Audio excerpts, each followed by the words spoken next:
sahabat desain, kita berjumpa kembali dalam program Bincang Desain persembahan Melati Danes Interior. Edisi Bincang Desain kali ini terbilang istimewa karena saat ini Bincang Desain hadir di tengah-tengah ruang pameran yang bertajuk Memuliakan Wastra yang menghadirkan koleksi wastra terpilih oleh Melati dan Popo Danes serta Melati Danes Interior.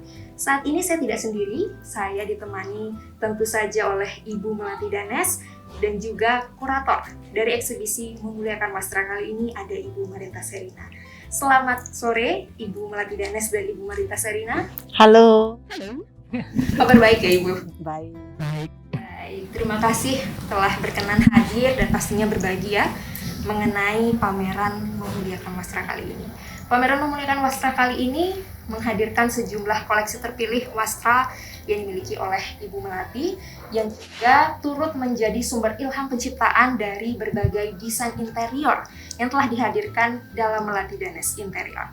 Di awal mungkin kita ingin mendengar terlebih dahulu Ibu Marita Serina bagaimana pandangan kuratorial atau catatan kuratorial secara umum mengenai wastra-wastra terpilih yang dihadirkan serta narasi yang diketengahkan dalam eksibisi kali ini. Baik, saya ingin menyampaikan bahwa saya adalah kawan lama dari Bu Melati. Dan ketika saya dihubungi akan ada pameran kain, saya senang sekali dan saya langsung mencanangkan satu konsep. Ini mempersembahkan hati dan sukma, hati dan jiwa. Karena saya tahu persis Bu Melati dengan Pak Popo mengkoleksi kain itu dengan hati dan jiwa mereka. Dan itu artinya suasana hangat harus diketengahkan.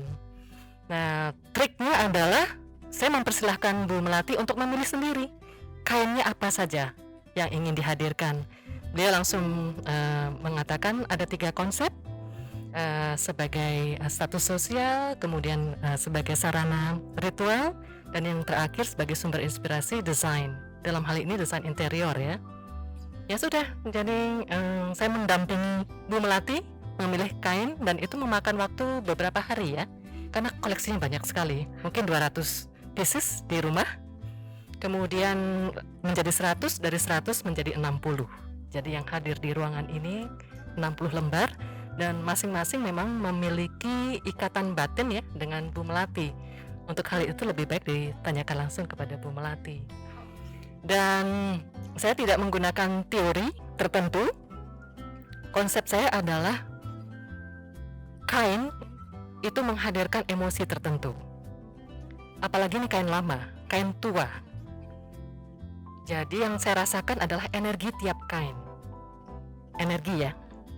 Setelah itu baru saya menata tiap lembar demi lembar supaya balance, supaya seimbang.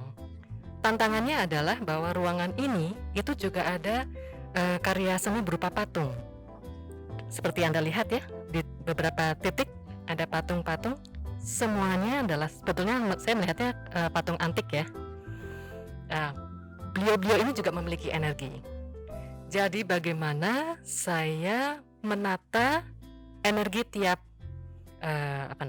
objek di sini, atau saya lebih suka tiap subjek di sini supaya nanti bisa menghadirkan suasana ruangan yang menyenangkan, minimal hangat, karena itu representasi dari hati dan sukma.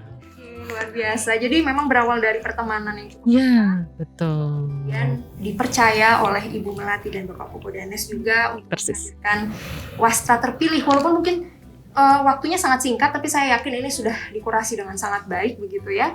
Dan saya juga ingin menanyakan bagaimana kemudian selain sukma dan energinya coba dikonstruksi ya, bisa meruang di ruangan yang luar biasa ini. Ini kan juga dihadirkan ada fotografi, kemudian ada folk artnya juga, ada fashionnya, termasuk ada high quality craft and culture. Bagaimana akhirnya Ibu merepresentasikan semua itu dalam satu ruangan?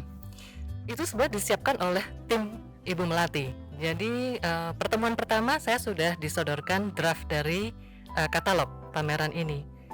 Dan kebetulan saya memang sarjana seni rupa, bidangnya tekstil. Dan minat saya memang pada tekstil tradisional. Saya melihat hanya 3 detik. Ini harus 3 detik. Artinya itu harus menarik perhatian. Kalau saya berlama-lama itu berarti tidak. Jadi sistemnya hanya seperti itu, cepat cak. Pada intinya sebetulnya semua sudah oke ya. Karena apa ya? Karena koleksi pribadi dan dilakukan dengan hati ya. Jadi bukan karena terpaksa atau karena tugas atau apa, itu bedanya. Dan sudah dirintis dari usia sangat muda. Dari beliau memang berasal dari keluarga yang sangat menjaga kain-kain tradisional milik keluarga itu sebagai pusaka. Itu sangat membantu saya. Jadi saya sebetulnya hanya membantu sebagai mata kedua. Nah, kalau konsep dan lain sebagainya Ibu melatih. Ini terkait juga tadi sempat disinggung juga oleh Bu Marinta ya, bahwa ini kan koleksi pribadi dan juga koleksi keluarga. Mungkin saya ingin menanyakan langsung kepada Bu Melati gitu. Seperti apa Bu awalnya bersama dengan keluarga dulu akhirnya memutuskan untuk mengkoleksi beberapa wastra yang bisa dibilang ini lintas masa ya, dan usianya juga sudah beberapa ada yang sepuh juga, mungkin ada sudah ratusan tahun juga. Nah, bagaimana awalnya Ibu dan keluarga mengkoleksi wastra ini? Sama halnya banyak keluarga di Bali, hampir semuanya mendapatkan tetamian dari leluhur.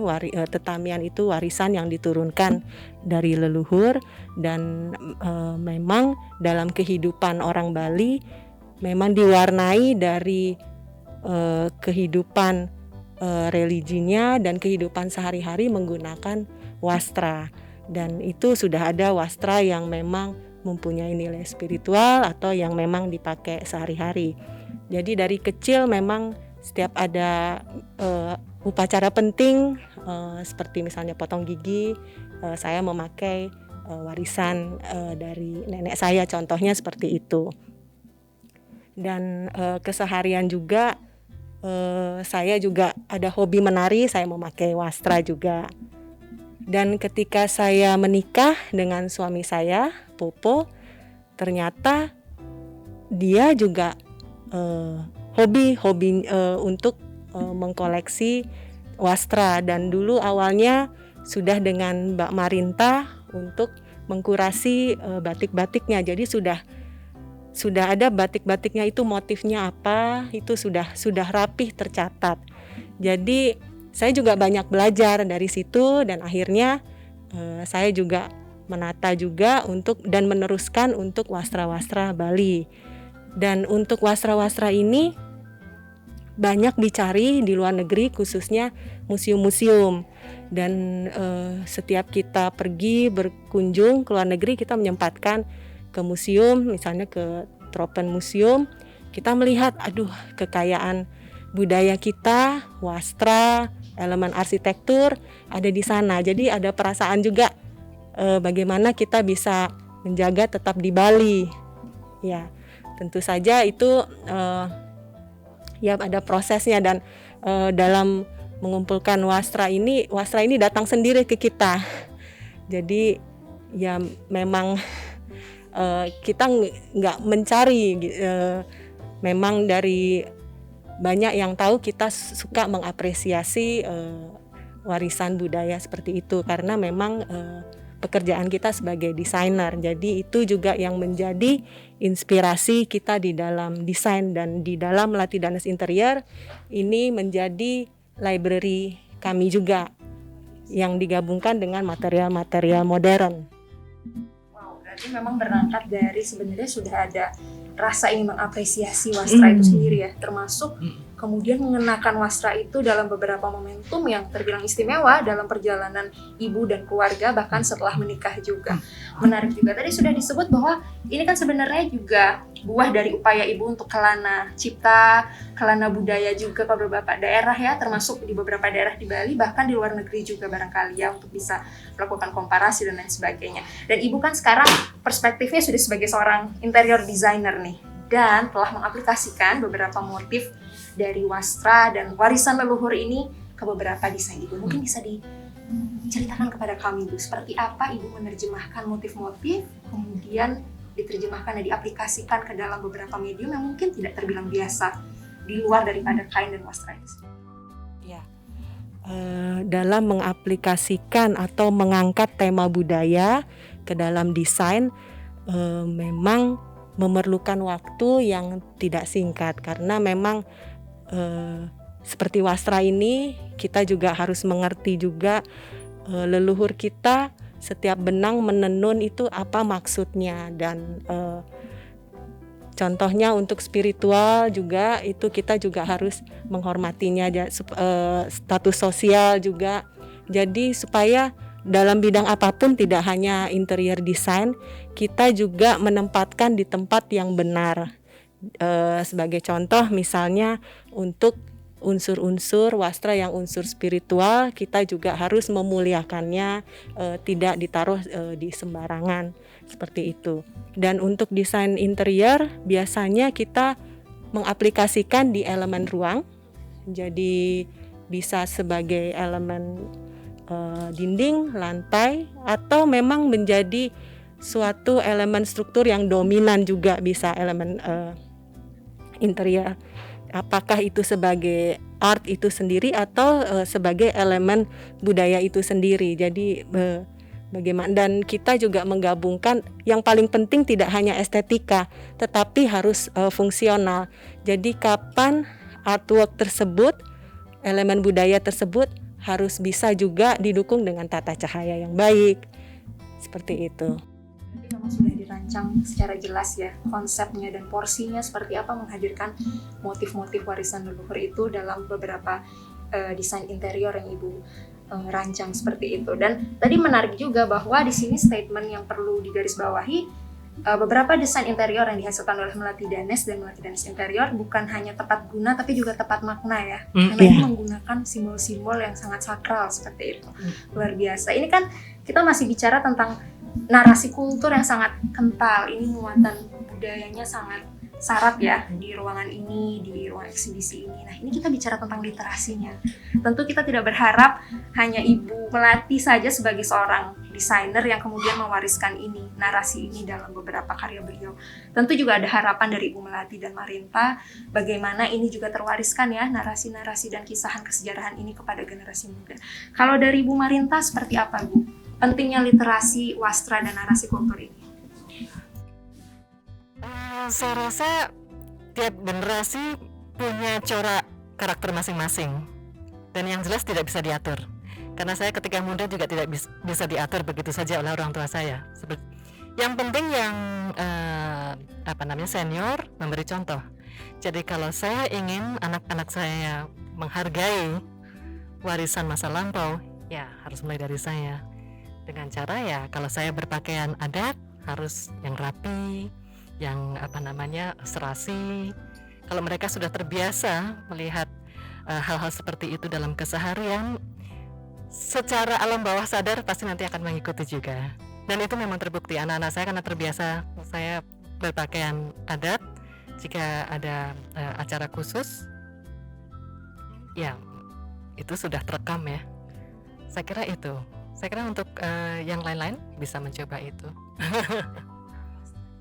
Ya, dan harus menunjukkan memang wastra itu satu karya ya, satu mahakarya. Jadi ya tidak sampai hanya mengenakan dengan serasi saja. Selesai digunakan ya dilipat yang bagus, simpan yang bagus.